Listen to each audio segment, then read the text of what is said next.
Hello everyone, what is up? It is me, Ewan from WhatCulture Gaming, joined today by a QA-tested news installment because Scott has told me that there is a big fire happening right now. That's all I know. Scott, what is the fire? Oh, what is the fire? Turns out most of the entirety of CDPR is on fire. It's a big old blazing inferno. And Sony, the big old thing is that Sony have restricted sales of Cyberpunk 2077 from the PlayStation Store entirely. It's gone. It's completely gone, mate. It's all gone. They broke this last night, putting a statement out saying, Sony Interactive Entertainment strives to ensure a high level of customer satisfaction. Therefore, we will begin to offer a full refund for all gamers who have purchased Cyberpunk 2077 on the PlayStation Store. Following that up with a big old whopper saying they'll also be removing Cyberpunk 2077 from the PlayStation Store until further notice. Now, this sent some ructions through the industry. Obviously, you can follow various sort of games journals and industry figures and whatever on Twitter who were all just variations of, wow, what the hell, this is unprecedented. Couldn't we not have had this with Fallout 76? Because this is pretty unprecedented. Like, I looked up a list of other games that have been delisted, and, there's plenty of games that have, expired over time, and the likes of Afro Samurai or one of the Ace Combat games or Telltale's Back to the Future, things that have been taken off the store because, maybe licenses expired or whatever. But this is one of the first times that a game has just been so DOA broken that they've just gone like, we're just going to take this away from you because there are clearly millions of refunds coming in right now, and Sony do not want any part of it. Now, CDPR have responded to this, saying that it was following a discussion with PlayStation that the decision was made to temporarily suspend digital distribution. But I don't know how much that was a discussion, less aggressive negotiations. Yeah, negotiations have ceased. And so yeah, I mean, it's a hell of a thing. What's your thoughts on this unfolding entire fire inferno? I mean, for me, I literally stayed away from most things Cyberpunk even before it was announced because I just wasn't that interested. And you can judge my taste however you want to. I don't really care. I wasn't massively bothered. Yeah. I mean, I love synthwave Cyberpunk stuff, but I wasn't like, oh my god, this game. Yeah, exactly. I am now. To watch this happen in real time, it's like if Zack Snyder was put in charge of a car crash. I mean, an actual literal car crash, because it is happening in such incredible slow motion. You can make out every single detail, every single consequence, every single bend and crease, and it's partially kind of there is something inherently funny to me about a broken game because glitches are hilarious. Equally, it is one of the most horrifying things I've seen in the industry this year in terms of a game has gotten to this point, and it has been allowed to come out, and you can say all you want to, technically the PS4 and Xbox One, whatever, the last gen hardware, technically, most people have not upgraded to the next gen consoles, and Cyberpunk 2077 was developed primarily for PS4 and Xbox One, and obviously PC too, and it is just incredible to me that they thought they could get away with it. Like, I don't want to come down all fire and brimstone here and stuff like that. But it is. Well, pretty much everybody is a raining meteor shower because I mean the whole thing. There was a big old investors call with Martin Nowinski. I think Adam Badowski is the other guy. Some of the founders of CDPR that are also like the CEO and everything. Adam Kaczynski is the CEO, and they held an emergency investors meeting the morning after it all sort of blew up. And it was during that where the investors were just like, "What the hell are you guys doing? Like, how did this happen?" And they literally said that management was too focused on releasing the game. We ignored signals about the need for additional time to refine the game on base last-gen consoles. It was the wrong approach and against our business philosophy. This is like in Jurassic World. Like, they're just like, we need more time to get the parts ready. And they're like, get the dinosaurs out there. We don't care. Yeah, the people want to see the dinosaurs, and it's like if they put that out and the dinosaur's head is just its leg, then like no one's really going to be that satisfied. But I mean, you can practically envision, you can totally see the coding teams, every department other than management, just saying this is not going to work. This is on fire, and it's going to catch a flame. Richard Ayoade in the IT crowd is just there, like this is my desk. It is literally on fire. I don't know what else you want me to do. And again, Scott, this is going to resurrect Croby Cat. They've put out. I don't know if anyone in the comments is familiar with Croby Cat. Go watch their videos. They have a great job at making hilarity from the broken games that have released over the last console generation. They will be coming back to do a big Cyberpunk 2077.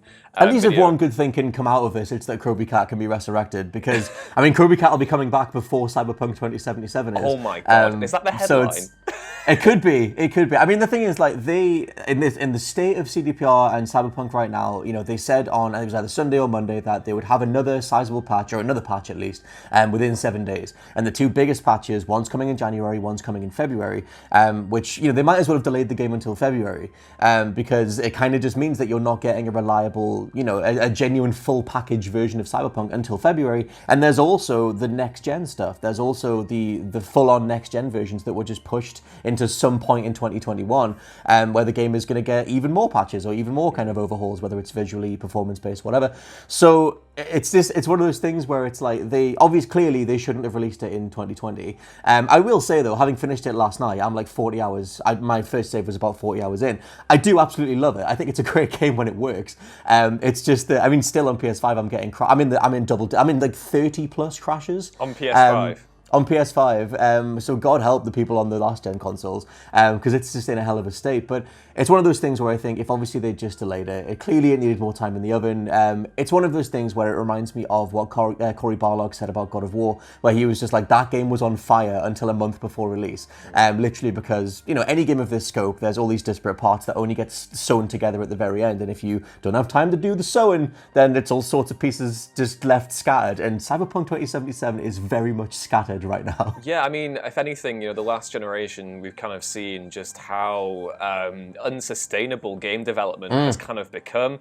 At that level, yeah. I find it very interesting. We're hearing more and more from actual game developers, who are kind of, educating us all on, the game development process and all the disparate parts, like you said, that, are kind of moving and all this. But it is incredible to me that this can't be anything but just a complete, indictment of management and the way that the game has been managed, even as a casual observer, seeing the different delays, seeing them, the delay announcements coming at times. Like there was one that was like within a month of each other, wasn't there? There was like one, and it's just, I understand that at some point when you've been working on a game for so many years that you just have to get it out the door, because if you spend any longer on it, it'll be outdated or whatever.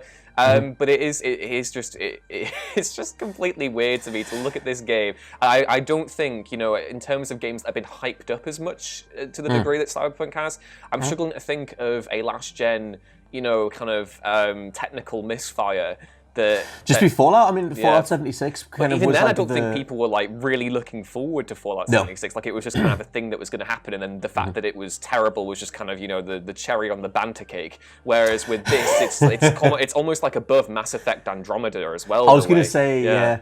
I think Andromeda was like the last time that something was, sort of like, the way that they showed Andromeda was obviously they hid a lot of stuff anyway, but it was still a Mass Effect game that was coming out, and then that was in such a state. But yeah, this, it just sucks. Like, I feel so sorry for the devs, the creatives, the artists, all those people that devoted 8 years of their lives to crafting something, and to make all those parts and not have the time to put it together at the end. And it is just doubly weird. They obviously, Kaczynski and the other management are apologizing for it and whatever. But it's just like, how did you not just allocate the time? Like, they'd already delayed it. It was like 4 times in total. They'd lost, it was like billions in investor money because they had all these marketing deals that just had to fall through. And it always kind of felt like they were, they were going to prioritize the game above all else. They were out there saying, it'll be out when it's ready. Don't worry, we're just going to delay. And that's kind of their reputation, that like, that's cool, good guy, CDPR, you'll get it right. Yeah. And just at the very end, they just sort of kicked this unfinished, half-dressed child out the door, and it just...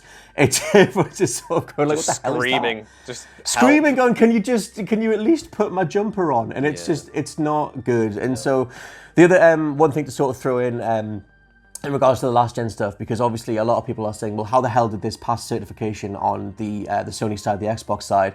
And part of that initial investors call was CDPR saying that they told Sony and Microsoft that they would have it fixed by day one if they just let the game go through. And it has since come out. I think Digital Trends put a write-up just saying that, look, like game developers can apply for waivers to sort of get a game onto the store and just say, look, we'll have it fixed by day one, trust us. And that's apparently what they did. CDPR said that Sony and Microsoft trusted that we were going to fix it before release. Clearly didn't happen, did it? So I think on the Sony side, they were going to do it. They had the needle and thread. They were going to get there, but it's on the Sony side. I think just they've had so many millions of refunds. They've got all these. They had the whole statement, the on fire statement from the day after it initially broke, where CDPR were like, we encourage you to seek refunds if you want them, and then Sony were like, we don't encourage you to seek refunds at all. Like, don't do that. And then it's just kind of blown up. And I think I don't know, one of the only resolutions was Sony to just go like, we don't want any part of this until the game is fine, so they're just sort of stepping away from it. But definitely an unprecedented move with one of the most hyped up games ever. Yeah, I do kind of wonder as well if this will lead to any further rigorous tests that have to be applied to a game before it can be released to market, because this isn't, let's not pretend that this is the first game to do this over the last console generation. And, you know, we've seen this, you know, games have taken months to get to a playable standard before, and it does feel like misadvertising and, you know, well, it is. I mean, practice like, overall. Yeah. I mean, the Reddit is only building steam in regards to combing every last trailer and gameplay clip that's out there, and just looking at the amount of gameplay features and advertised features that aren't in the game. And even, you know, whether that's the cop system, the whole idea that the cops would accept bribes, there would be this in-depth lore system to the like various NPCs that would chase you down if your reputation went a certain way with the gangs. All that stuff is completely gone. And it's worth pointing out. One of the things that I was going to sort of say is, like, you know, you had high-profile AAA games that were complete disasters. Ghost Recon Breakpoint, that was something that I remember it lost Ubisoft like 94% of their revenue year on year because it just didn't sell.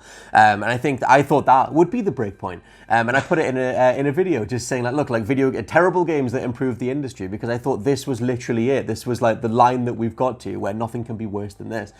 Turns out I was wrong. Turns out the industry can always do one better. So the bar just keeps on getting lower. But yeah, let us know what you think of Cyberpunk 2077 being delisted from the Sony PlayStation Store. A massively unprecedented move that I don't think anyone of us saw coming. But yeah, let us know your thoughts down in the comments below. And also be sure to like, share, and subscribe to WhatCulture Gaming, and to head back on over to whatculture.com/gaming, where you can find content like this in the written word. If you want to, you can follow more of me on Twitter at EwanBruinsThings, and you can follow Scott on Twitter at I'm at /LP89. He is, and we will see you next time.